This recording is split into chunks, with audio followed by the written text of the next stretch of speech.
When you want to say that something utterly terrible might happen, then you say Third World War. What's already happening is worse than the Third World War that might not happen. We are rushing towards our extinction. This is the sixth one I said, right? Of the previous 5 ones, 3 happened due to exactly the same cause that ails us today. Carbon dioxide. You talked of the receding glaciers up the Himalayas. And you said that's visible there, that's not visible here. You see, 2 things. One, because our senses can perceive only gross changes, therefore what is happening a bit subliminally, we do not detect it immediately, right?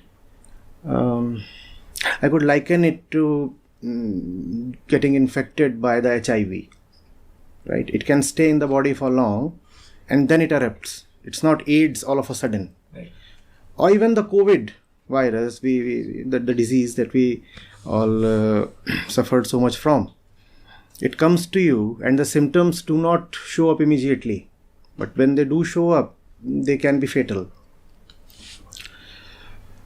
You said technically the layer should not recede so much there. Let me offer you an example. You'll find it interesting.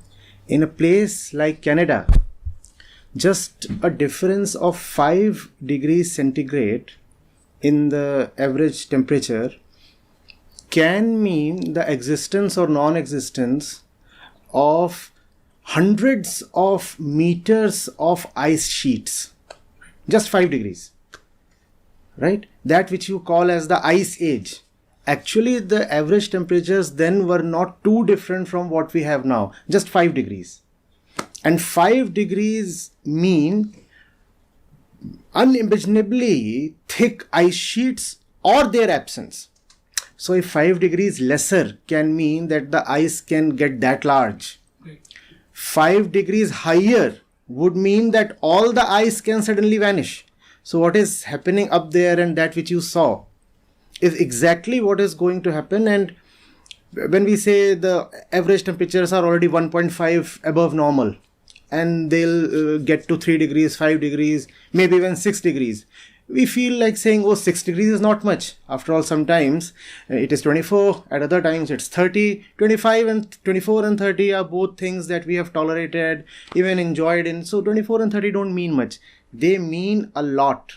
They basically mean that 80 to 90% of all life on the planet is about to go extinct.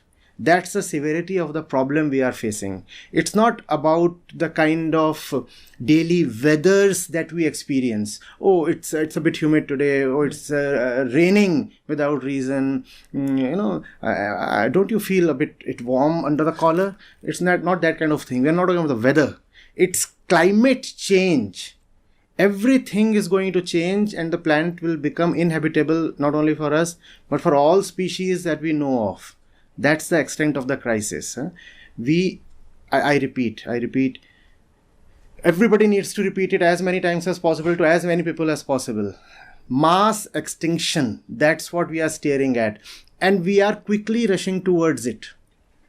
That's what is happening. And the thing is, because we do not experience it on our skins immediately, so we feel as if it does not exist. That's the first and the most cowardly way of dealing with a disaster. Denial. Just deny it. It does not exist. We all want to deny things, bad things, when they first happen to us. No, this can't have happened. And then there are advanced stages of grief, and then there are other methods of coping with. But the first thing itself takes away so much time. And we have already lost so much time. So like you said, there is denial. So it means that we know that it is there, it's going to come, but we tend to avoid it. So is it like there are problems that are bigger than that at present that people see, and that's why they tend to ignore it? No, it's just that if you accept it, then it demands action. Acknowledgement means responsibility. That's the reason why you find mainstream media giving so little coverage to the most important problem of our times. We talk of this, we talk of that. We don't talk of the thing that means everything to us. What you are seeing today, please understand, is carbon dioxide levels that we have not seen over the past 10 lakh years. 10 lakh years, it was never so bad. And especially to you, you just told me you are a 2021 pass out from IIT Delhi. You know, most of the carbon that we see in the atmosphere today has been emitted in your lifetime, after you were born. That's how lucky your generation is. That's the reason I want to talk more and more to youngsters. See how lucky you are. That's what we, the elder ones, have done to you. That's what we have bequeathed to you. Take it.